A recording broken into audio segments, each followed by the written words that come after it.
Christsein hat manchmal schon mit Überwinden zu tun, dass man klar zum Glauben steht, dass man klar zur Position steht.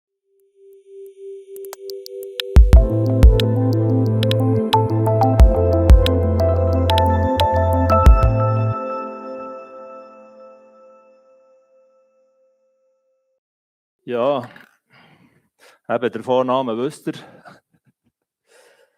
Der Nachname, ich sage aber, der Schöpfer ist im Himmel und der Schöpfer hier auf der Welt. Das ist auch so eine kleine Brücke. Ja. Also einfach für die mich nicht kennen, aufgewachsen bin ich im Gsteig. Das ist ganz, früher habe ich gesehen, das sei der Nabel der Welt. Jetzt habe ich gemerkt, dass es noch andere Nebel gibt. Und einem ganz einfachen Bauernhof mit 4 bis 5 Kühen, das kann man sich heute fast nicht mehr vorstellen. Ein paar Kälber und noch ein Büssi. Und dann Frühling noch das Gibi, das wir von der Großmutter geschenkt haben bekommen. Und dann das durfte mästen als Ostergizzi. Da bin ich auch zur Schule gegangen. Und als ich aus der Schule bekam, hat der Lehrer mir das Zeugnis gegeben mit den Worten, er war ein gläubiger Lehrer, gläubiger Christ, hat mir gesagt, auf meinen Lebensweg mitzugeben, es würde ihn nicht wundern, wenn er mich einmal an einem Gefängnis antreffen würde. Aber das ist nicht in Erfüllung gegangen.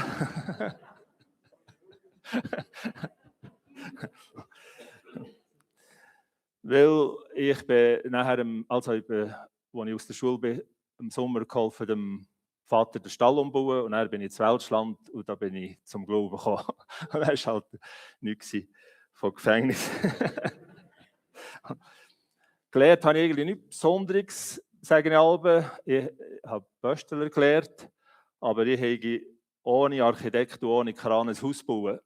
Also ich fühle mich nicht minderwertig, obwohl ich nur eine Postlehre gemacht habe. Und eben nachher auch die Offiziersschule irgendwann. Im 1979 bin ich hier in Adelboden habe ich gearbeitet. Da der Alpina. Und dann zumal hat die Methodistenkirche keine Jugendgruppe gehabt. Und nachher hat es geheißen, ja, die haben da zusammen mit der Hilfsarmee. Und das war mein erster Kontakt mit der Hilfsarmee, da auch noch irgendwo.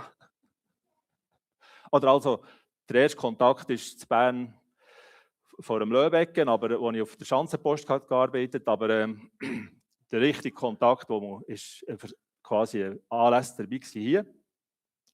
Als ich nachher von Alpina fortgegangen habe ich gesehen, ja, es ist eine super Sache, die Hilfsarmee, und vor allem die Jugendgruppe hat mich beeindruckt.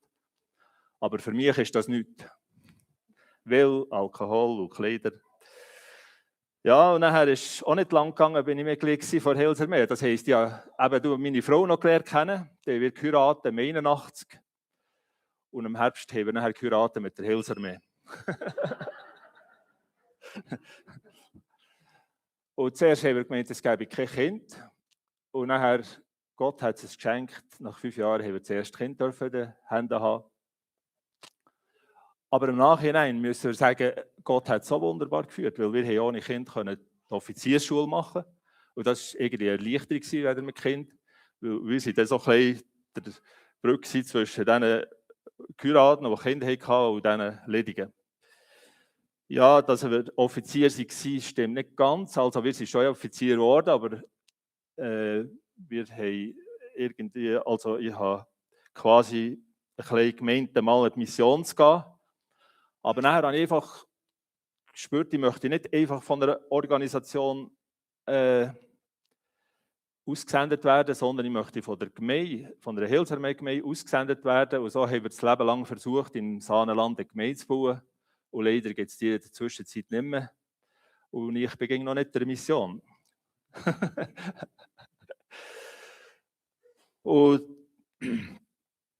ja, jetzt eben kann man das ganze Leben lang nicht mehr Interessantes erzählen, außer dass ich anfangs vor der Hilfsarmee, wie soll ich sagen, als ich mit der Hilfsarmee, ich war noch nicht Mitglied vor Gericht haben müssen, aber als Zeuge. Und am Ende vor Hilfsarmee, das geht unter das Thema Zufall, Zufall, alles nur Zufall. Wir haben in unserem Leben so viele Zufälle erlebt, dass es kann es nicht sein, das mit den Zufällen. Ein Zufall ist eben auch da hinten, der Alpina passiert. Ich habe nicht gewusst, ich war in der Spannung, was soll ich, wie geht mein Weg weiter. Und dann habe ich einfach, das tue ich nicht empfehlen, aber einfach die Bibel aufgeschlagen und gelesen, im 96. Psalm. Da habe ich gesehen, das fängt gut an. Singet dem Herrn ein neues Lied, singet dem Herrn alle Welt, singet dem Herrn und lobet seinen Namen. Und nachher ist gekommen wie ein Hammer, verkündet von Tag zu Tag sein Heil. Ja,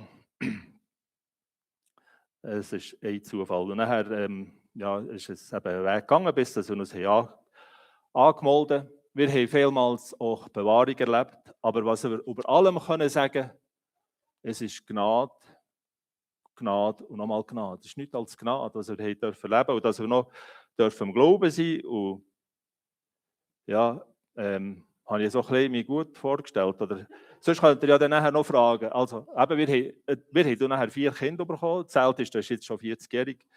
So merkt ihr, dass ich noch mal jung aussehe, aber älter bin. Ja. Also, jetzt direkt zur Predigt über.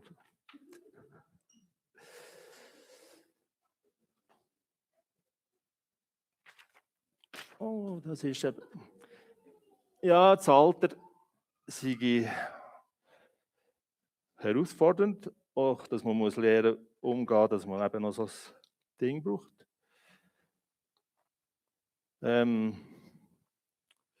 Ja.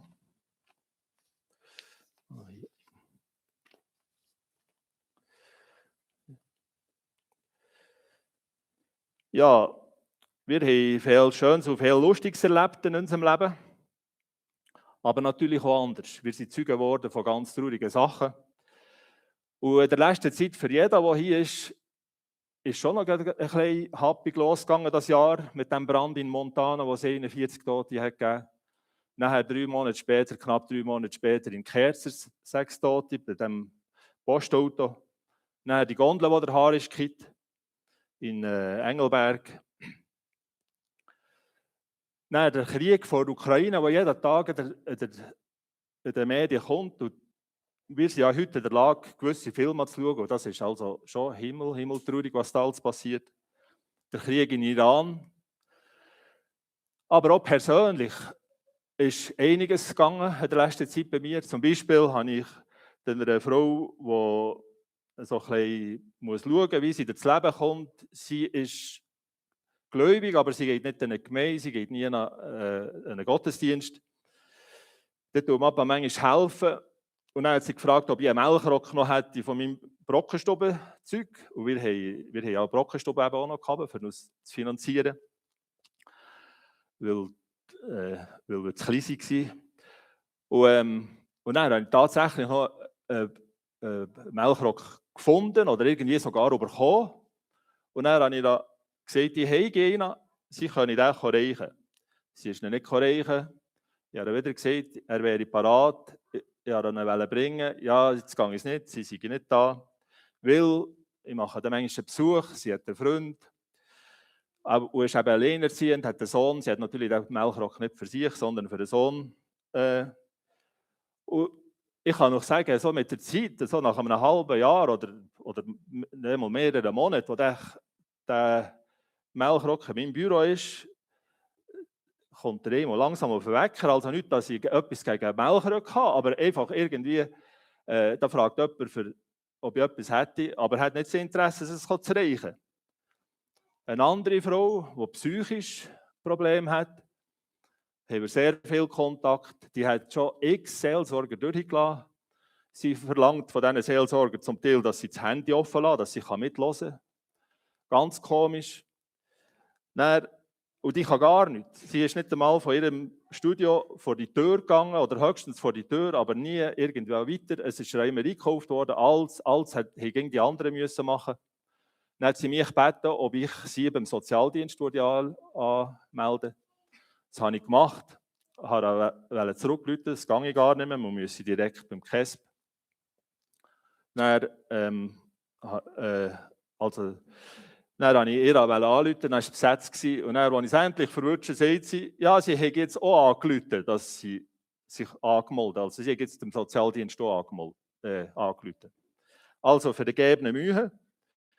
Oder ganz schwieriges Ding habe ich das auch früher gehabt, wo wir haben da so einen Nachbar, der Nachbar ist sogar beim Dieter Bohlen auftreten, als Obdachloser vom Staat.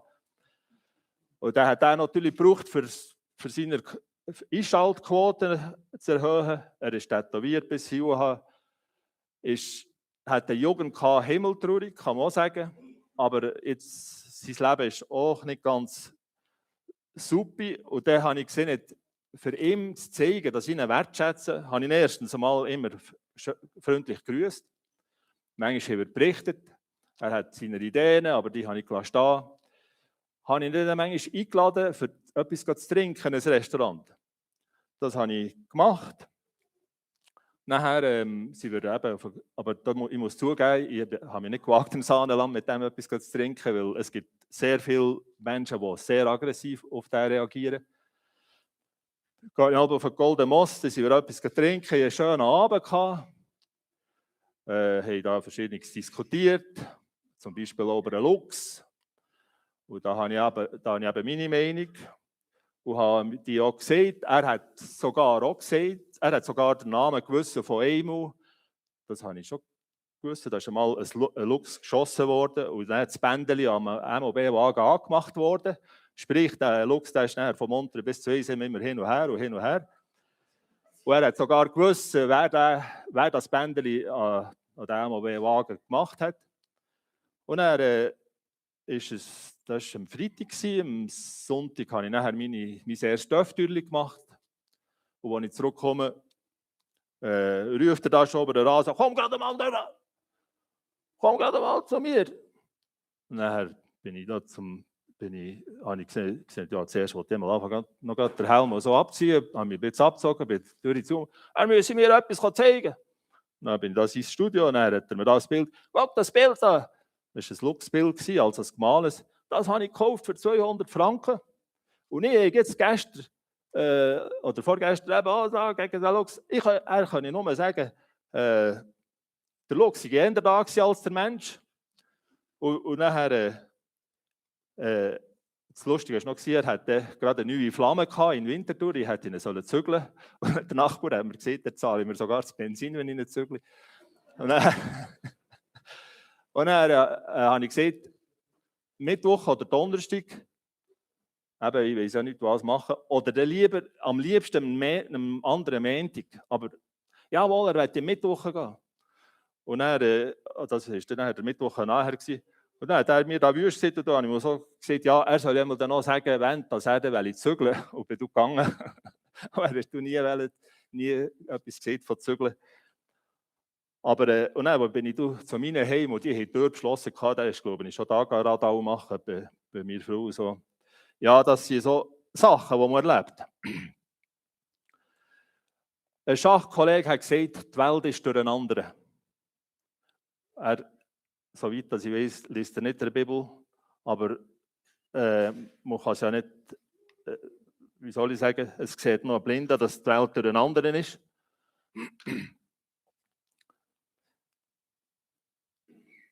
Und jetzt an all die Sachen, die ich jetzt hier aufgezählt habe, ist eine christliche Zeitschrift gekommen. Und die christliche Zeitschrift hat ein Editorial gehabt. Und eben jetzt der Kollege, den ich da vorhin erzählt habe, noch, in der Zwischenzeit kann ich jetzt einfach ein paar Wörter nicht wieder mit mir reden, aber letzten Freitag, als ich ihn gegrüßt habe, ist er einfach für ohne zu grüßen. Also, es ist schade, aber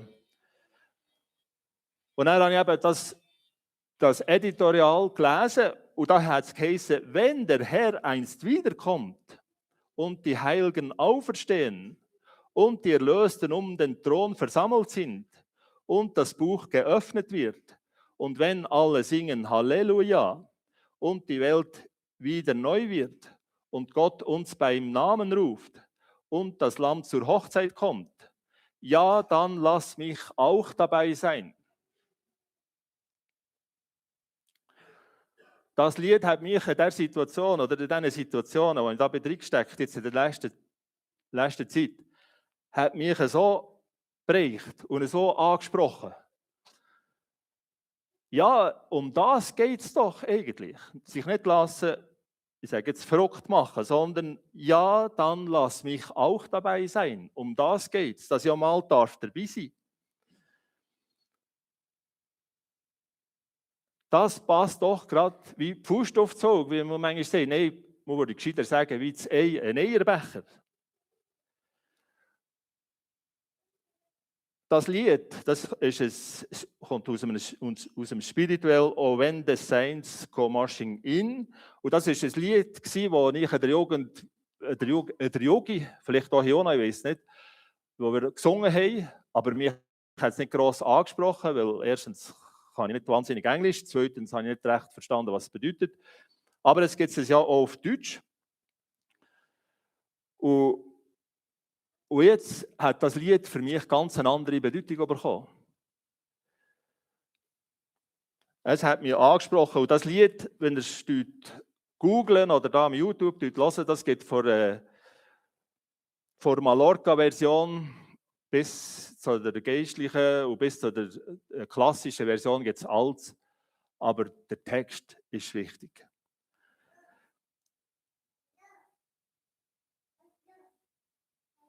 Ja, ich tue noch jetzt die deutsche Version vorlesen. Ja, wenn der Herr, oder die erste, ging der erste Teil, ja, wenn der Herr einst wiederkommt, ja, dann lass mich auch dabei sein. Und wenn die Heiligen auferstehen, ja, dann lass mich auch dabei sein. Und wenn sie stehen um deinen Thron, ja, dann lass mich auch dabei sein. Und wenn das Buch geöffnet wird, ja, dann lass mich auch dabei sein. Und wenn man singt Halleluja, ja, dann lass mich auch dabei sein. Und wenn die Welt wird wieder neu, ja, dann lass mich auch dabei sein. Und wenn du uns beim Namen rufst, ja, dann lass mich auch dabei sein. Und wenn das Lamm zur Hochzeit kommt, ja, dann lass mich auch dabei sein. Der Ursprung, wie ich gesagt habe, ist spirituell. Und früher hat man in den Büchern sogar geschrieben, Negro spirituell. Sprich, das Lied kommt von der schwarzen Bevölkerung in Amerika. Aber im 17. Jahrhundert haben sie die geschrieben, sprich ab 1600, 17. und 18. Jahrhundert. Die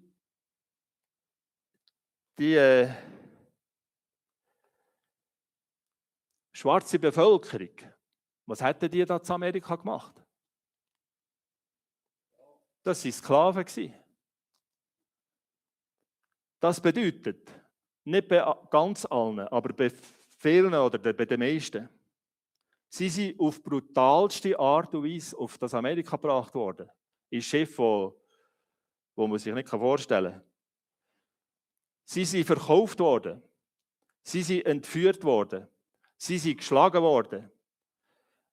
Sie sind unterdrückt worden. Sie sind ausgebeutet worden. Sie sind, wie man heute würde sagen, sexueller Missbrauch. Sie sind vergewaltigt worden. Frauen.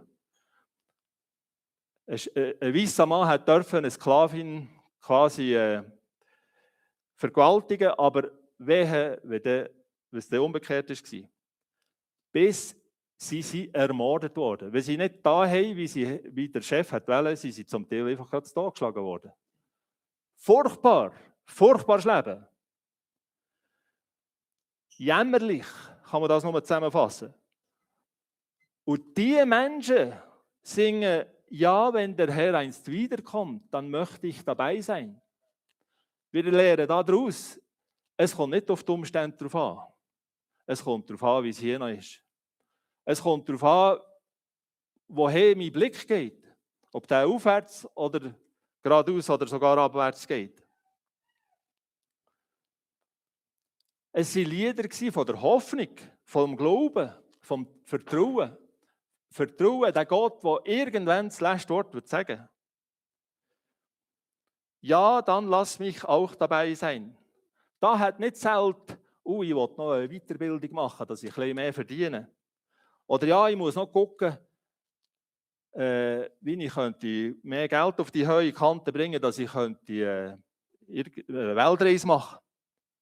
Nein, ja, lass mich dabei sein. Das war ihr Gedanke. Nicht, wie könnte ich Steuern optimieren. Da sind die Augen auf Gottes Reich gerichtet. Die Welt ist immer noch brutal, obwohl die Sklaverei abgeschafft ist worden. Das habt ihr ja vielleicht auch mitbekommen, dass im Gestade der Fall war mit Frauenhandel. Da habe ich selber einmal auch etwas erlebt. Und ich kann euch sagen, es gibt Sachen, das glaubt ihr fast nicht. Furchtbare Sachen könnt ihr erzählen. Aber wir wollen uns eben dem Guten zuwenden und dem zuwenden, dass wir den Blick uhi haben, dass wir Hoffnung haben.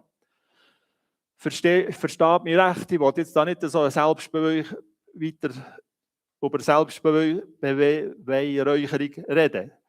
Aber wir wissen ja als Hilfsarmee auch, dass wir eben versuchen, anderen Menschen zu helfen oder Gottes Liebe weiterzugeben. Aber hier geht es um mich. Lass mich. Heute geht es um mich und was ich erlebe. Um mein Unrecht, das ich erlebt habe in meinem Leben. Und wie ich damit umgehe. Um meine Ängste, die ich habe. Vielleicht noch. Und wie ich die platziere bei Gott. Um meinen Stress, den ich vielleicht mit gewissen Leuten erlebe. Für mich Umgang oder Umgebung, die mich aufregt. Aber dass ich mir bewusst bin, es gibt etwas anderes. Dass ich dem allem den Blick gegen Uhi nicht verliere. Es geht nicht einmal um meinen Gesundheitszustand. Das Wichtigste ist, ja, lass mich dabei sein. Wo Jesus auf der Welt war und nachher gegangen ist, hat er uns nicht unwissend zurückgelassen, aber auch nicht allwissend. Es gibt also Christen, es gibt zum Beispiel in der Offenbarung 8, Vers 7, gibt es einen Vers, wo es heisst, dass 1/3 der Bäume werden verbrennen. Das ist ja hochaktuell, der Tröchene. Aber wir können jetzt nicht sagen, ja, das ist jetzt genau da. Und das ist spannend in der Bibel, dass manchmal so Verse, so bang, sind sie drin. Und irgendwann werden sie Bedeutung bekommen. Und dann weiss jeder und jede, ja, das ist genau das. Aber wenn man da schon zum Voraus allwissend sein und sagen, was wenn passiert, das geht dann manchmal in die Hose. Und als Jesus fortgegangen ist von der Welt, hat er uns noch verschiedene Sachen gesagt. Zum Beispiel in Markus 13, 24 bis 27. Aber in jenen Tagen, nach jener Bedrängnis, wird die Sonne sich verfinstern und der Mond seinen Schein verlieren und die Sterne werden vom Himmel fallen und die Kräfte der Himmel werden ins Wanken kommen. Und dann werden sie sehen, den Menschensohn kommen in den Wolken mit großer Kraft und Herrlichkeit. Und dann wird der Engel senden und wird seine Auserwählten versammeln von den 4 Winden, vom Ende der Erde bis zum Ende des Himmels. Zuerst Wörtli da, am 24. nach jener Bedrängnis. Wenn ihr das ganze Kapitel 13 leset, sind da noch andere Bedrängnisse aufgezählt. Zum Beispiel, dass falsche Propheten werden kommen, dass wir denen nicht hören sollen. Oder von Kriegen, hochaktuell. Von Kriegsgeschrei, hochaktuell. Da ist doch einer am Weißen Haus, der da immer am Schreien ist. Jetzt ist der Iran-Krieg fertig. Sie haben mal gezählt, sie sind echt 32 Mal gekommen. Dass er das gesagt hat, jetzt ist der Iran-Krieg fertig. Und dann am nächsten Tag hat er wieder eine Bombe eingeladen. Das ist doch Kriegsgeschrei. Erdbeben ist auch vorher geschrieben. Hochaktuell. Bedrängnis, die wir vielleicht manchmal selber erleben, wo wir nicht wissen, wie weiter an die Grenzen kommen. Aber ich bin bei euch. Bis an das Ende der Welt, hat Christus versprochen. Und nach diesen Bedrängnissen, die aufgezählt sind, wird die Sonne sich verfinstern und der Mond seinen Schein verlieren und die Sterne werden vom Himmel fallen und die Kräfte des Himmels werden ins Wanken kommen. Ein Durcheinander im Himmel können wir uns momentan nicht vorstellen. Aber ich habe mir überlegt, vielleicht kommen da noch so ein paar Starlink-Satelliten oben nach. Das könnte ja vielleicht auch noch ein bisschen dazu beitragen. Das sind ja Sterne, wo man ja sieht. Einmal bin ich recht erklüpft, vielleicht hat er das auch gesehen. Das sind ganze Ziele da, wo da jede Stunde da vorkommt. Unglaublich. Aber eben, die Sonne wird sich verfinstern. Das ist dann nicht etwas Gemütliches, wie sich die Sonne verfinstert. Als ich 3-jährig war, war es eine ziemlich heftigere Sonnenfinsternis.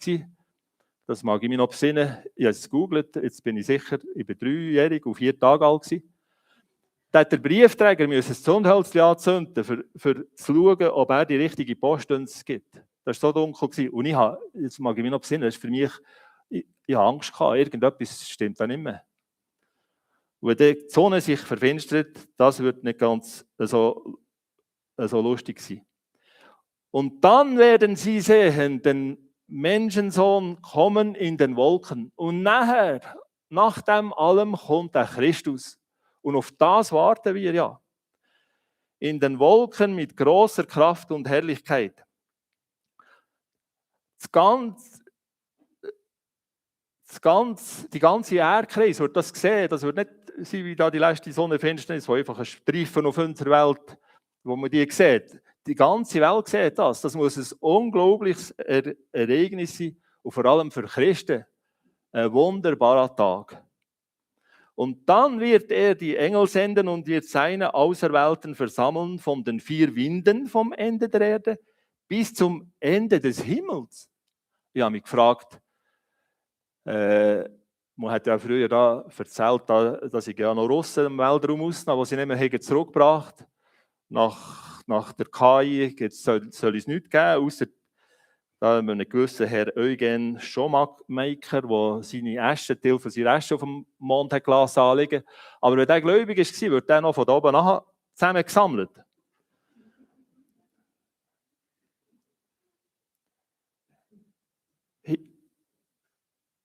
Ja, dann lass mich dabei sein.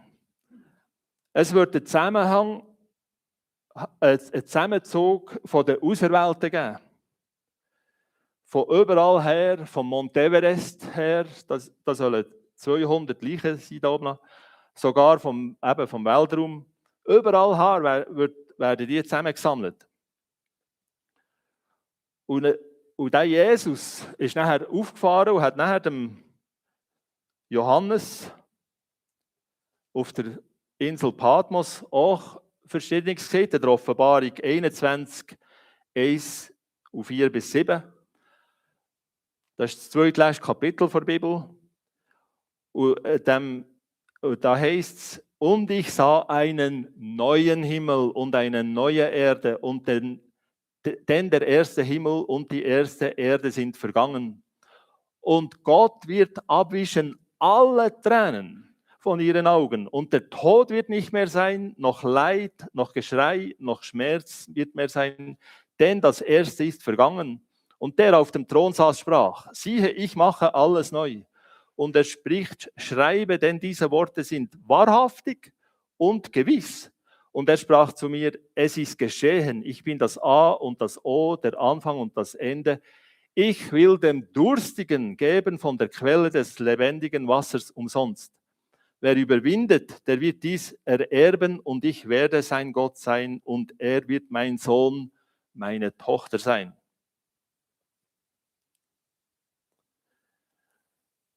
Diese Erde ist schön. Und der Adelbodner muss man nicht sagen, dass sie nicht schön ist. Und ich muss ehrlich zugeben, ihr seid ja stolz auf den Talabschluss. Das ist wirklich schön. Ja, muss ich zugeben.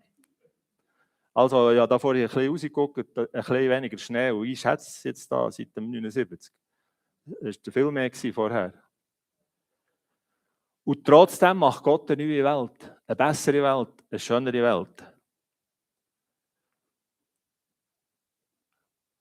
Und heisst es da, und die Tränen, die wir hier berührt haben, werden auch abgewischt. Tränen von der Enttäuschung, Tränen von der Trauer, Tränen vielleicht auch vom eigenen Versagen.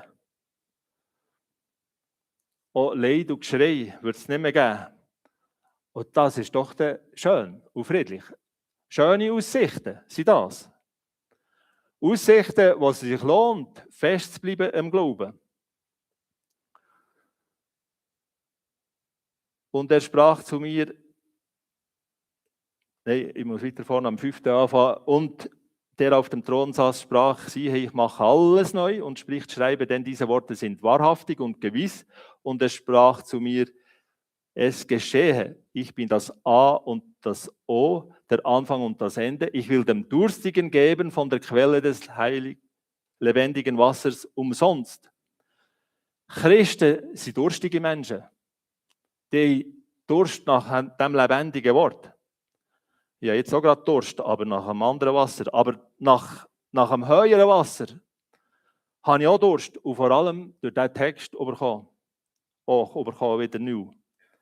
Durst nach Gerechtigkeit. Gottes Menschen haben Durst nach Vergebung, dass es wieder gut kommt. Ich habe eigentlich den Wunsch, mit dem Jörg, wie er heisst, wieder normal zu reden. Christenmenschen möchten den Frieden, möchten Geborgenheit, möchten Liebe vermitteln. Das lebendige Wasser. Es ist die Welt, wo Gott sich ursprünglich gedacht hat. Und dann gibt es aber eine Eingrenzung, wer das alles erlebt. Im 7. Vers. Wer überwindet, der wird dies ererben. Und ich werde sein Gott sein und er wird mein Sohn sein oder Tochter sein. Christsein hat manchmal schon mit Überwinden zu tun.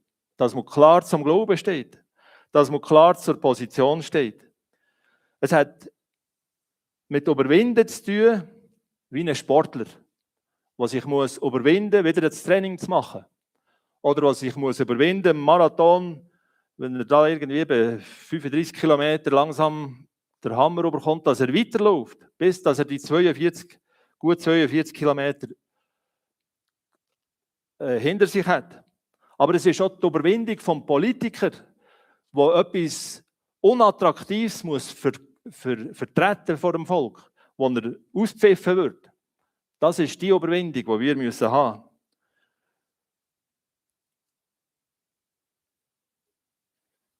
Ja, werde ich auch dabei sein? Das ist meine Frage. Das frage ich, weil ich Zeiten in meinem Christenleben hatte, wo ich sehr unsicher... Oh!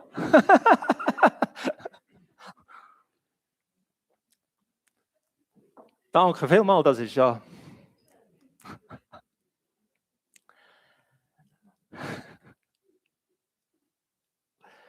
Weil ich in meinem Leben manchmal Zeiten hatte, wo ich unsicher war und nicht gewusst habe, wie weiter, oder sogar am Glauben zweifelt habe. Und einmal, ich war kurz davor, dass ich mir sagen, ja, der Glaube nützt ja nichts.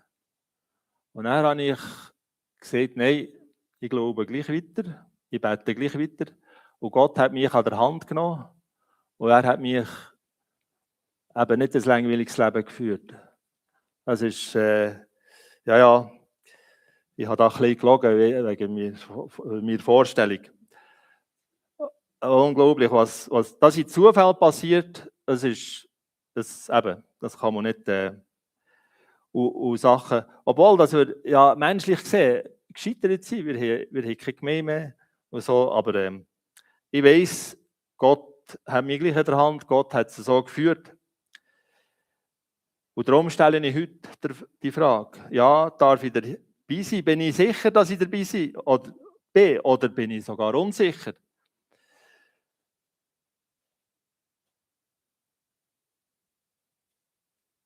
Oder es gibt andere Menschen, die meinen, ja, ihre Schuld sei viel zu gross, dass Jesus mir noch vergeben kann. Wisst ihr was? Christus ist für die ganze Welt und für alle Schuld gestorben. Also hat er für mich Rucksack, ist er auch ans Kreuz. Christus am Kreuz, der hilft mir und der macht mich frei von den Sünden und frei für ein neues Leben. Und wenn du unsicher bist, dann tu doch einmal einen ganzen Monat beten, ja, ich möchte auch dabei sein. Und wenn nichts passiert, dann suche eine Mutter oder einen Vater im Glauben und tu einmal mit ihm beten. Ich habe auch mal mit einem gewissen Freddy Niger gebetet über ein Problem, das ich hatte. Und das ist nicht passiert nach dem Gebet. Aber nachher ist es gegangen auf das Mal.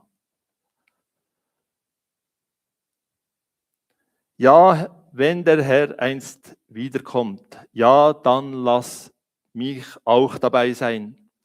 Möge der Wunsch immer grösser in uns werden, mir werden, dass der Gedanke immer mehr meine Gedanken beeinflussen, dass die Gedanken mich länger mehr beherrschen, dass ich Gottes Reich immer besser, immer authentischer weitergeben kann. Damit auch ich die schwierigen Sachen, die mir Mühe machen, dass da der Zahn ein bisschen genommen wird. Wenn ich nachher sagen kann, ja, lass mich auch dabei sein, das da oben, das ist viel wichtiger als das, was ich hier erlebe. So wünsche ich euch von ganzem Herzen Gottes Segen, dass ihr den Gedanken auch immer wieder dürft haben, dass wir alle, das wünschen euch, auch der Hoffnung dürfen wachsen, die wir haben in Jesus Christus. Seid gesegnet. Amen.